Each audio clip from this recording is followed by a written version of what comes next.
The message title this morning is Why is the Church Silent? And this is something I sense God really press on my heart and an urgency to speak about our boldness to share our faith with people. So close your eyes where you are and let's just receive the Holy Spirit for a moment. And we know He's already here and we just need His power in our lives. We need His enablement. We need His equipping in our hearts. We need His boldness. So if you're comfortable, raise your hands to heaven for a moment and would you just invite Him in and just say, Holy Spirit, come and fill me with power. Come and fill me with power. Holy Spirit, come and stir something in my heart this morning. Would you ask Him that this morning? Pray that in faith and trust that God will do it. Holy Spirit, come. Fuel a fire inside of me this morning. God, we thank You this morning as we stand and we pray and we expectant for Your power. We don't want to live as followers of Jesus without Your holy power. We don't want to do it in our own strength, God. We refuse to do it like that. We trust You for Your supernatural enablement. We trust You for Your power right now.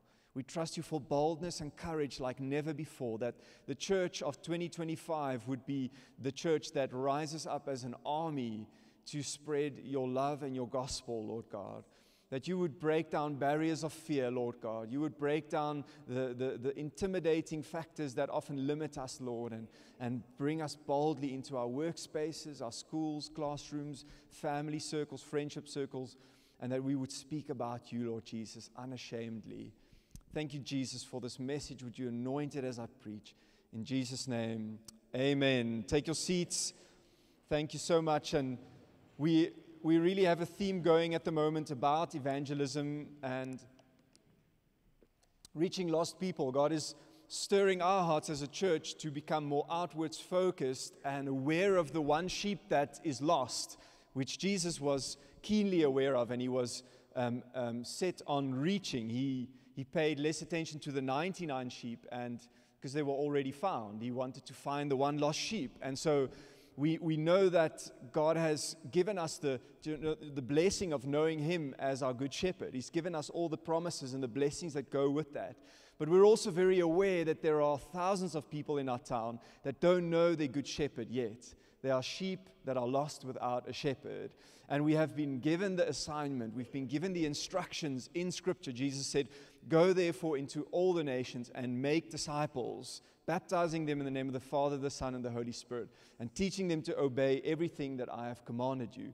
That command, that instruction in Matthew 28 is still valid today for us as a church, and is still important. And so something that's pressed on my heart is how often we struggle to speak about our faith in Christ when we're not in this building. How difficult it is for Christians today. And I started to ask the question, and I sensed the Spirit asking, why is the church silent? Why do Christians appear to be silent about what they believe in and who they love most? If you were at school, you might remember when you were at school how boys in like primary school they brag on their dads, right? So if one boy says, my dad can ride a horse, then the next boy goes, yeah, but mine can shoot a rifle, And then the next boy will one-up that and say, my dad can ride a horse and shoot a rifle, It would always be a one-upping game, right? Because you, as a boy, you're so proud of your dad, you just wanted to show off that your dad is the strongest, right? And that kind of like pride in a boy's heart because of their dad, that's the kind of pride that we possess for our Heavenly Father, isn't it? The joy of knowing our Heavenly Father like that, and yet we struggle to brag on Him, right? We battle to talk about Him. Why is that? When you first fall in love, some of you here will know what I'm talking about. You can't help but tell people about this person, right? That's come into your life, and everyone's like they stop already, like it's just nauseating.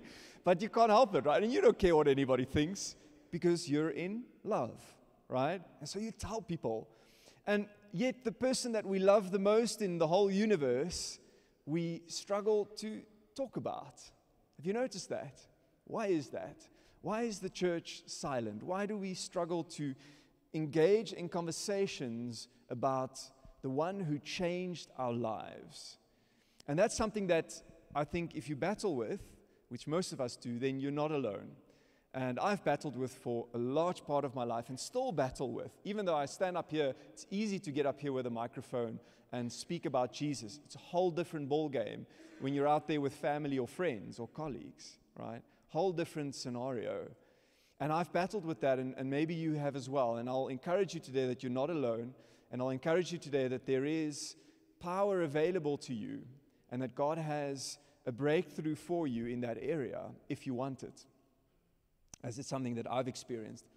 Paul wrote in Romans 1 verse 16, the Lord just said to me the one morning, go read Romans, and I stopped at this verse, and it says this, for I am not ashamed of the gospel, because it is the power of God that brings salvation to everyone who believes, first to the Jew and then to the Gentile. There's a powerful gospel that is inside of you, right? There's a powerful message of hope and grace and love that is shut up inside, like Jeremiah says, the prophet Jeremiah, I think he says, like a fire that is shut up in my bones, so is your word inside of me.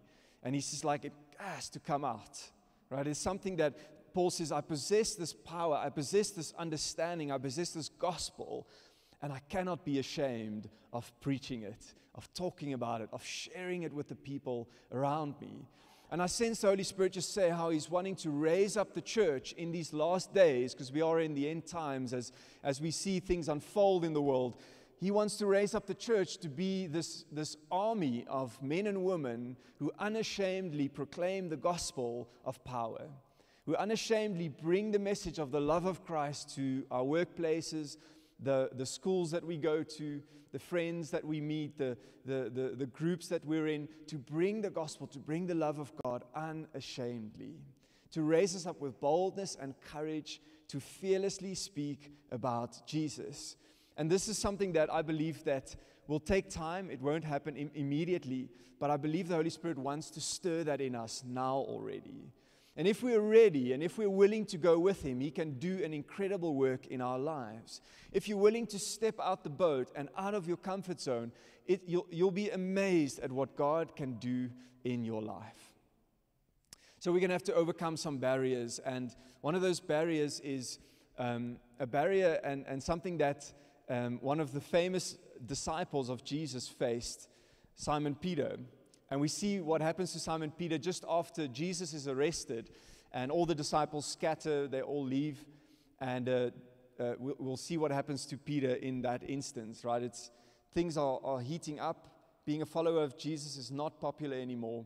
Let's read what happens to Simon Peter. In Luke chapter 22, it says this, so they arrested Jesus and led Him to the high priest's home, and Peter followed at a distance. The guards lit a fire in the middle of the courtyard and sat around it, and Peter joined them there.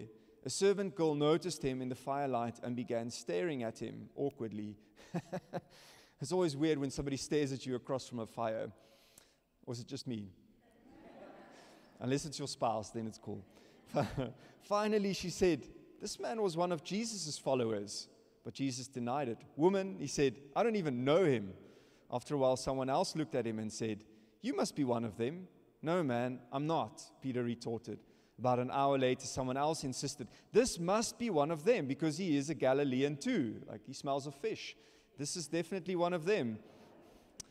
But Peter said, man, I don't know what you're talking about. And immediately, while he was still speaking, the rooster crowed. At that moment, the Lord turned and looked at Peter. Imagine how awkwardly discomforting that must have been.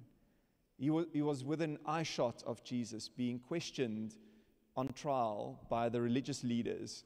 And after 3 times denying Him, Jesus looks at him. Man, talk about the lowest point in this guy's life. And then it says, so Jesus looked at him, and immediately while he was still speaking, the rooster crowed. The Lord turned and looked at him. Suddenly the Lord's words flashed through Peter's mind. Before the rooster crows tomorrow morning, you will deny 3 times that you even know me. And Peter left the courtyard weeping bitterly. Like lowest point of his life right there. I imagine if if his kids later down the line said, "Dad, can we get a rooster?" He would have said, "There's no way in hell."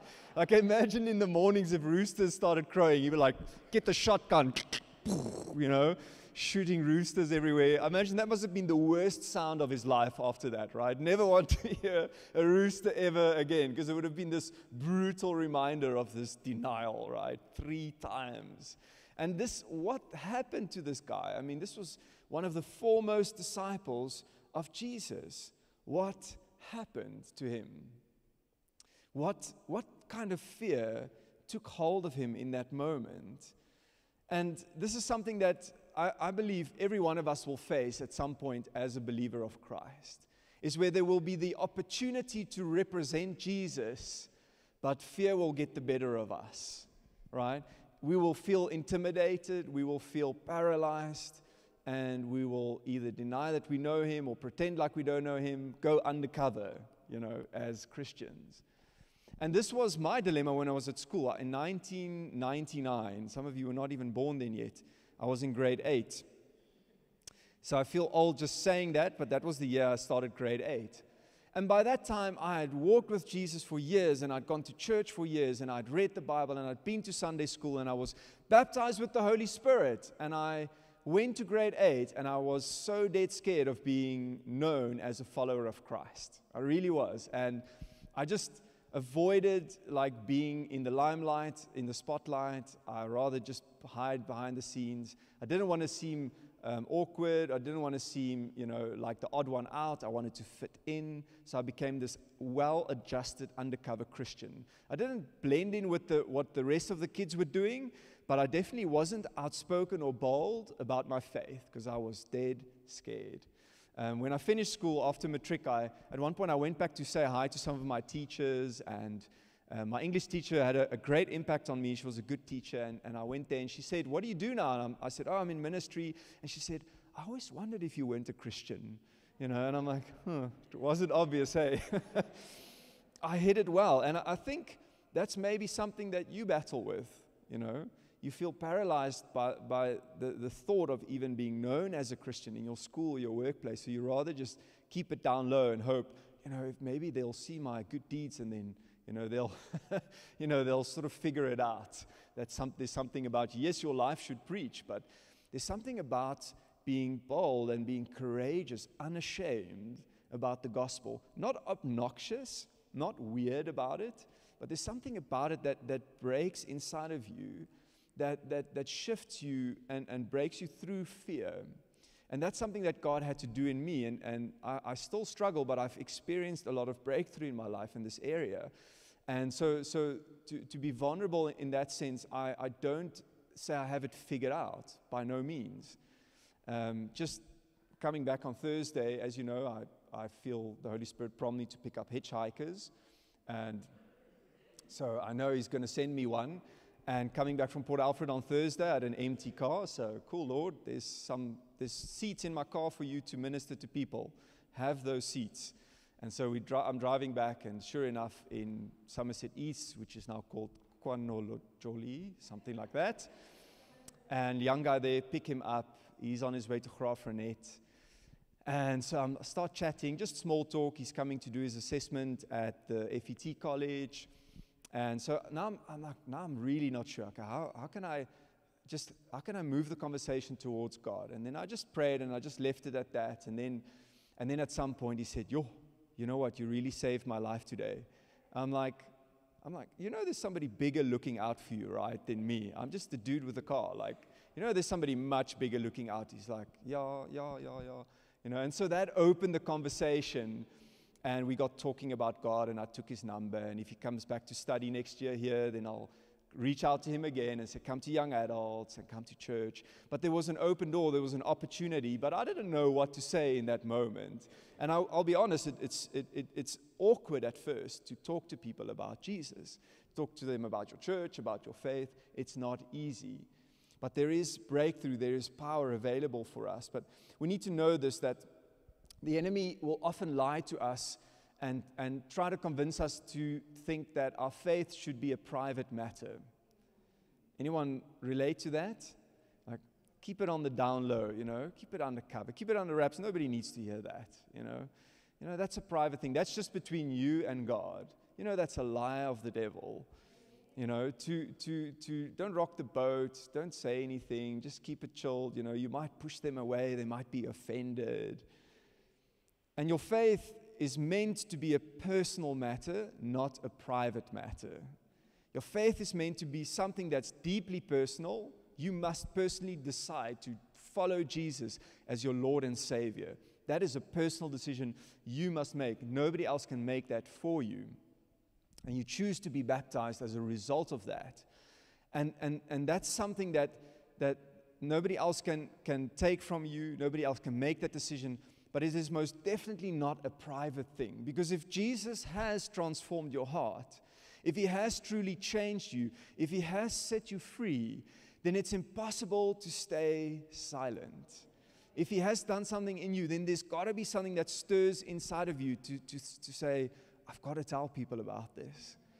But the barrier of fear will still be real. The barrier of intimidation will still be there. And the enemy wants to silence the church through this kind of private faith idea. And this is the enemy's plan. The enemy's plan is to silence the church. He wants to keep you really quiet, really fearful, passive, and ashamed even. He wants to keep you an undercover Christian. And this is not God's will for us.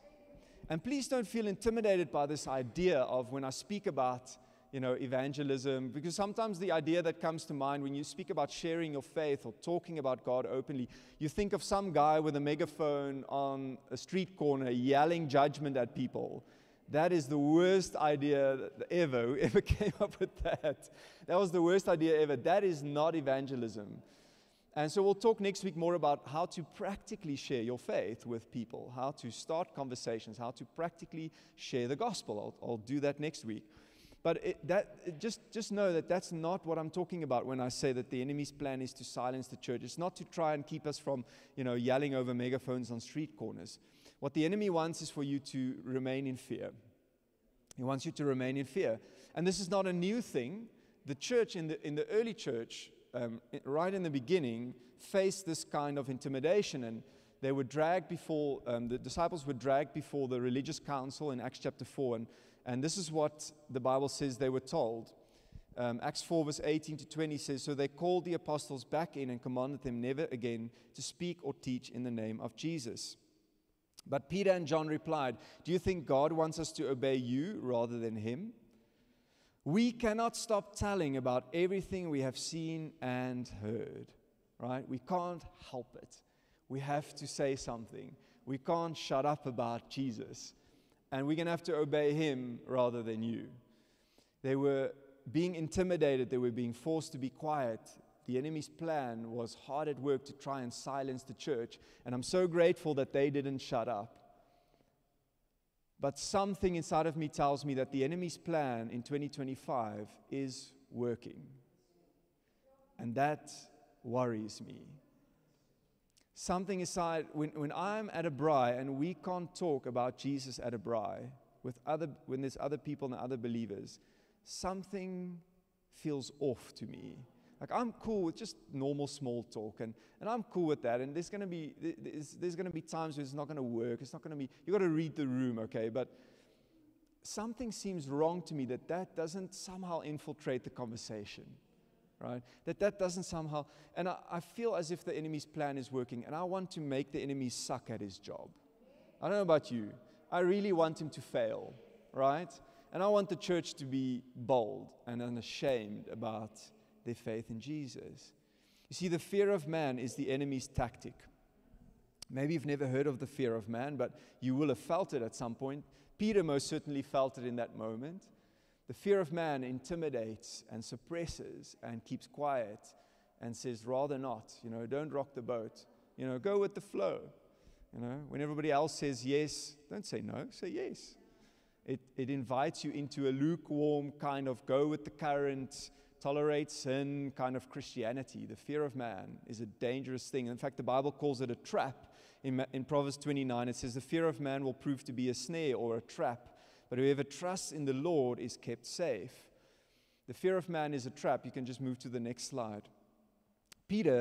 Simon Peter was the guy who left his fishing career to follow Jesus full time, just dropped everything, his source of income. He was married. He would have had to leave his family home, his wife.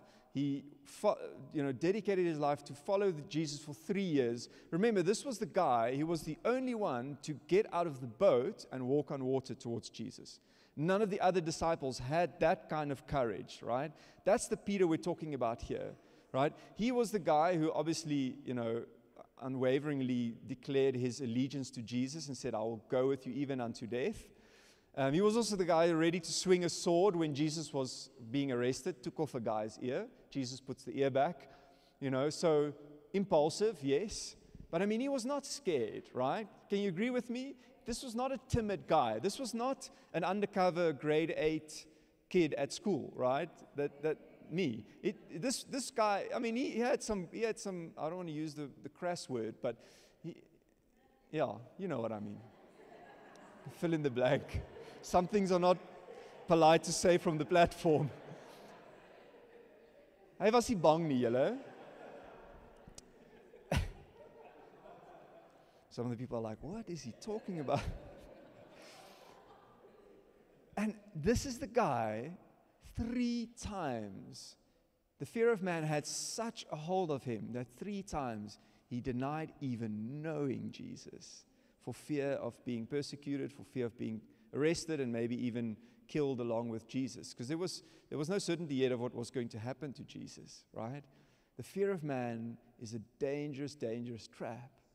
And this is the tactic of the enemy. This is what the devil uses to keep us silent. And this is something that we need to break out of. How do we overcome the fear of man? How do we overcome that intimidation in our lives? Anybody want to know? A couple of people. Anybody else want to know? Thank you, Brent. The first thing, and this is where God moves our heart, is the love for people. Love for people can and will overcome the fear of man. When God moves our hearts, and this is a deep work of the Spirit, when God moves my heart for the person sitting next to me in the car that I don't know from a bar of soap, when God moves my heart for that person at the braai or at the golf game or on the mountain bike, when God moves my heart with the kind of love that His heart is moved with, I cannot help but share what I know. I cannot help but start the conversation, even if I don't have an eloquent presentation of the gospel, even if all I do is just share my story. But I cannot help it because I cannot stand to see that person go to hell for eternity. I cannot stand the thought that they will suffer and burn forever and ever. So something inside the love of God compels me. This is what Paul writes. He says in 2 Corinthians 5, for Christ's love compels us. Right? Something, an urgent burden, because he says we are convinced that one died for all. So Jesus died for everyone. Everybody is worth saving. Everybody deserves to know this good news. We are convinced about that, and the love of Christ compels us. He says, we can't help it. We're going to preach the gospel. We will be unashamed about the gospel. This is what moves our hearts. And the first thing we need to do is just say, God, fill my heart with love for this person. Even if I don't know what to say to them right now. Even if I don't really like them. But I know they need Jesus, but I don't know what to say, but I just want to feel what you feel towards them. I want to see them through your eyes. I want to see through the skin color barrier. I want to see through the socioeconomic status barrier. I want to see through the things that I would, in my mind, typically judge, right? And look down on. I want to see through that. I want to see through all the garbage that the things that this person has done wrong. Help me to love them as you love them. Jesus would go to the people who nobody else would go to. Why? Because of the love that was in him that compelled him to do it. It moved him to do it. And that's the first thing we need. If without love, we generally tend to make a mess of it. Right? As Paul says in 1 Corinthians 13, he says, you can do a lot of cool spiritual things, but if there's no love in it, it's just going to be a resounding gong, a clanging cymbal. It's going to be a noisy mess. And I will confess, I've made a noisy mess of it sometimes because I felt I'm right and I need to tell this person about, because we've had like an interesting debate or an argument. And then at the end, I feel like the Holy Spirit convicting me, like saying, so, are you proud of what you've done, you know? You've just won an intellectual argument, you know? But actually, they just didn't need that, you know? Read the room, sense what the Holy Spirit is saying, but most of all, be moved by the love of God first. And we'll talk more next week about practical things. And this is what stirs us. This is what compels us. The love of God is what keeps us from surrendering and giving into the fear of man. As simple as that. Love, perfect love, casts out all fear, the Bible says. And so we need the love of God to be formed in our hearts for the people around us. And then secondly, the Holy Spirit gives us boldness. Now you saw there was a different version of Peter in Acts chapter 4 and also in Acts chapter 2. Why? Because the Holy Spirit had filled him. He had been baptized with the Holy Spirit. And suddenly he wasn't afraid anymore. He stood up boldly to proclaim the gospel. Peter ultimately died a martyr's death. He was crucified upside down for his faith in Jesus. You know, what was the turning point? The baptism in the Holy Spirit. They were filled with power from on high, and there was this boldness. They weren't obnoxious, they weren't rude, they weren't judgy, they weren't like critical, they weren't yelling at people. They just came forward boldly with love, and they preached about Jesus. They spoke about the one who had changed their life. They came to witness what God had done in them. The Holy Spirit gives us the boldness that we need. And that's something that you have to ask for. I've had to ask for this daily sometimes, for God to break me out of my introverted, shy person box and to lead me to people who need Him. And I can promise you, I can guarantee you, He answers that prayer if you're willing to pray. Lord, give me the boldness. Give me the boldness that Paul had. Give me the boldness that Peter had after Acts chapter 2. You know, give me that boldness. Before Acts chapter 2, Peter was just obnoxious and rude and impulsive. After Acts chapter 2, different man, moved by love, proclaiming the gospel, speaking about Jesus. Second thing the Holy Spirit does is the Holy Spirit gives us wisdom. Amen. We need wisdom.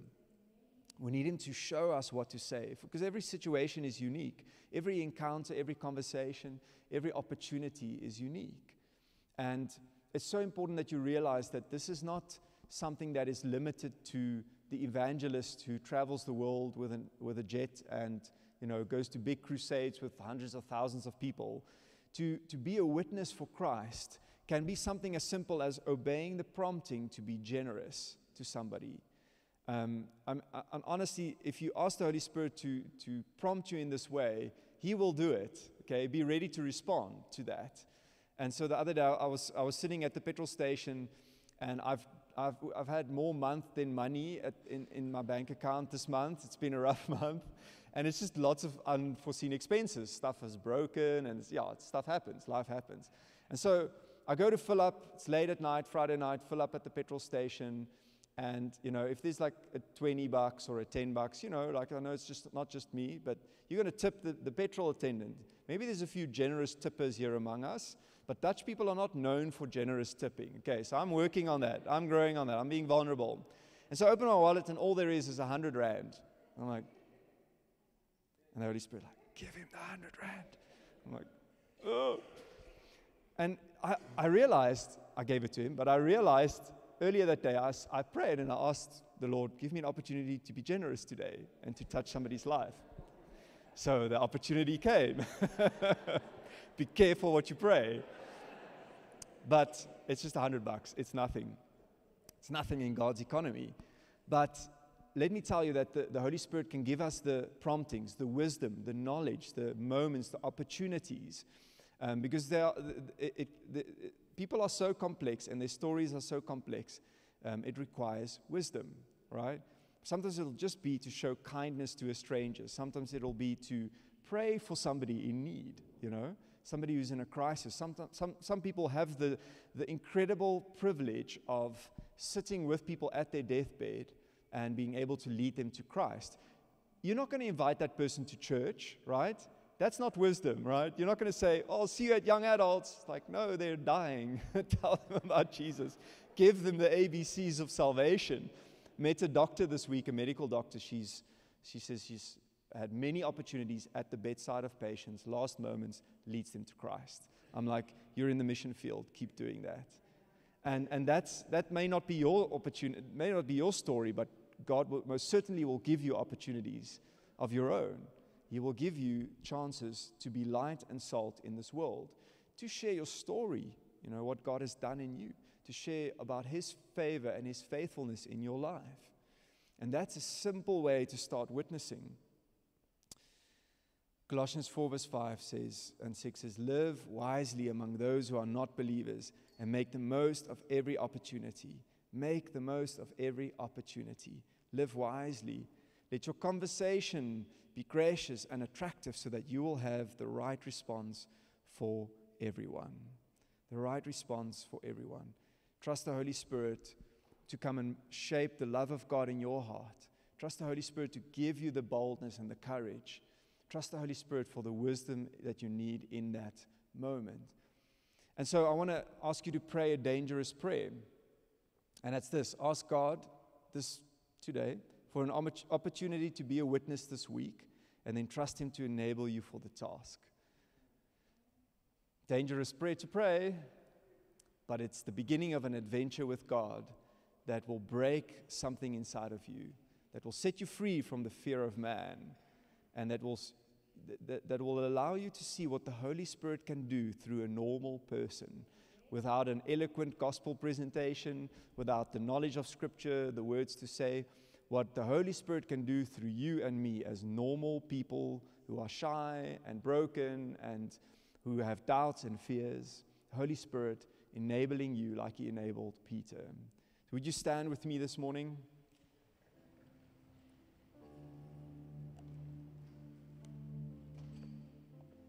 And perhaps the fear of man has had a crippling effect on you like it has had on Peter and like it's had on me.